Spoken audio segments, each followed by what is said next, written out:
She waited for me in Nova Scotia every night, until the night she finally said goodbye. True encounters. What if helping a restless soul changed not only your life, but the way an entire town saw you? Would you accept it as destiny, or call it coincidence? Welcome back to True Encounters. Today's true experience is a personal account shared with us by a small-town school teacher from Nova Scotia, Vaughn Mercer. This is his true experience. In his own words, "I'm just a teacher. But what happened that winter changed the direction of my life?" My name is Vaughn Mercer. I am from a quiet town in Nova Scotia. I live alone, no wife, no children. I teach at the local public school, and in the evenings I volunteer at a small church downtown. My life was simple, predictable, yet somewhere inside there was a quiet emptiness, like I was waiting for something I couldn't explain. One evening, while walking home from school, I noticed a broken doll lying beside an abandoned roadside well. Its glass eyes were cracked, its hair tangled with dust and dirt. Something about it felt wrong. I picked it up and slipped it into my bag, thinking it must belong to a lost child. That night I had a dream, a soft voice. "Help me. I can't find my mom." I woke up shaking. The voice sounded young, innocent, but filled with sorrow. The next day I asked around town. No missing child reports, no thefts, nothing unusual. Everyone kept saying, "Everything's normal, Mr. Mercer." But the voice kept returning. "Help me." About a week later, people began talking about a strange red glow near an abandoned mansion outside town, like a fire flickering where no one lived. Curiosity finally got the better of me, so I decided to go see it myself. When I reached the mansion that night, I froze. Near the doorway, a faint mist hovered, slowly forming the outline of a young girl. No laughter, only a fragile voice carried by the cold air. "Mom, where are you?" I spoke carefully. "Who are you?" The mist shifted and her form became clearer, a girl around 13 years old, eyes heavy with unspoken pain. In her hands, the same doll I had found. Her feet barely touched the ground, half shadow, half light. She looked at me and said, "You picked up my doll. I've been searching for it." My heart pounded. "How can I help you?" Her voice trembled. "My name is Violette Bernier. I died here.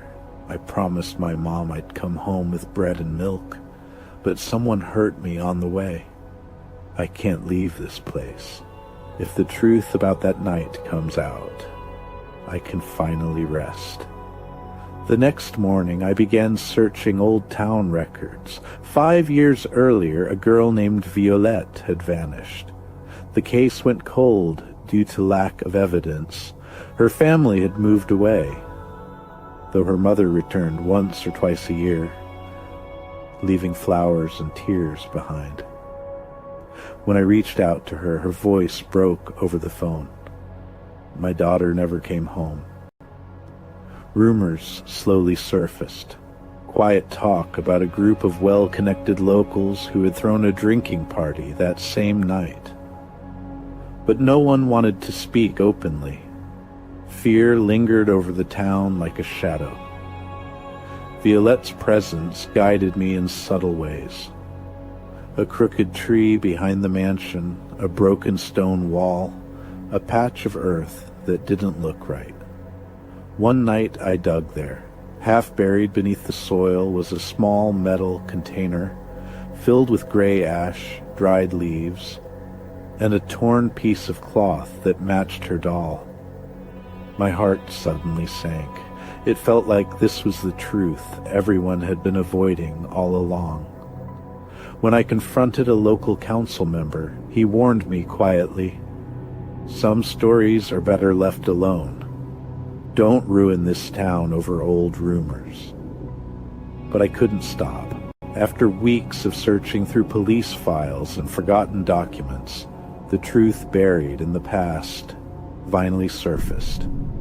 Violette had been attacked by a group of powerful men. When she fought back, they silenced her and hid the evidence. As word spread, some people supported me, others threatened me to stay quiet. Through it all, Violette's presence stayed near. Whenever fear crept in, a faint warmth surrounded me, and I would hear, "Don't be afraid, I'm here." One night, while walking home on a dark road, a group of men tried to intimidate me. Just then, a sudden flash of lightning lit the road for a second. They backed away, shaken. People later called it a miracle. I only said, maybe the truth finally decided to show itself. Once the investigation reopened and justice finally began moving forward, I knew Violette's soul needed peace. Her family lived far away, so with the help of town elders, we held a small memorial at the local cemetery, a quiet prayer honoring her life. During the final moment, an incredible stillness fell over everything. Even the wind seemed to pause. A soft glow rose from the ground. Violette appeared beside the doll, smiling gently. She didn't speak, but somehow I understood. "Thank you. I'm finally free." The light faded, and she was gone. After that night, something inside me changed. I felt people's pain more deeply. Sometimes, before a tragedy happened, I sensed a quiet warning in my dreams. Not as prophecy, but as a feeling that someone needed help. Small, unexpected blessings began to happen around me. Someone finding work after months of struggle. Another person avoiding an accident after changing their plans at the last minute. The town started calling it magic, but to me it never felt like power. It felt like empathy. I dedicated myself to listening, lighting candles at church, sitting with people who felt invisible. Slowly, a place once filled with silence and fear began to soften into compassion. People often say, "Mr. Mercer, you perform miracles." I just smile and reply, "A miracle happens when we finally listen to the voice everyone else ignored." This was Vaughn Mercer's personal, true experience shared with us. It reminds us that helping a soul, living or departed, is not about power, but about responsibility and compassion. Remember, behind every silence, there may be an experience waiting to be heard. If this experience touched you, share your thoughts below. And don't forget to subscribe to True Encounters. Not every spirit returns for revenge. Some stay behind, simply waiting to be heard. Violette didn't come as fear. She came as an unfinished call, searching for someone willing to pause when everyone else kept walking.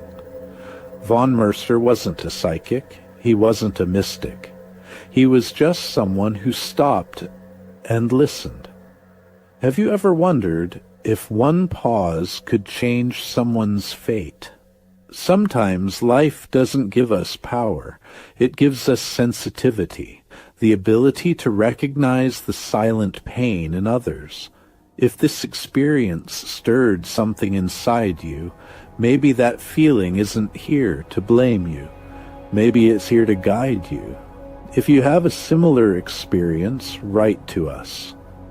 Here on True Encounters, we share voices that were never heard, because sometimes freeing a soul isn't a miracle. It's simply the truest form of being human. We'll meet again soon with another experience where compassion speaks louder than fear. Only on true encounter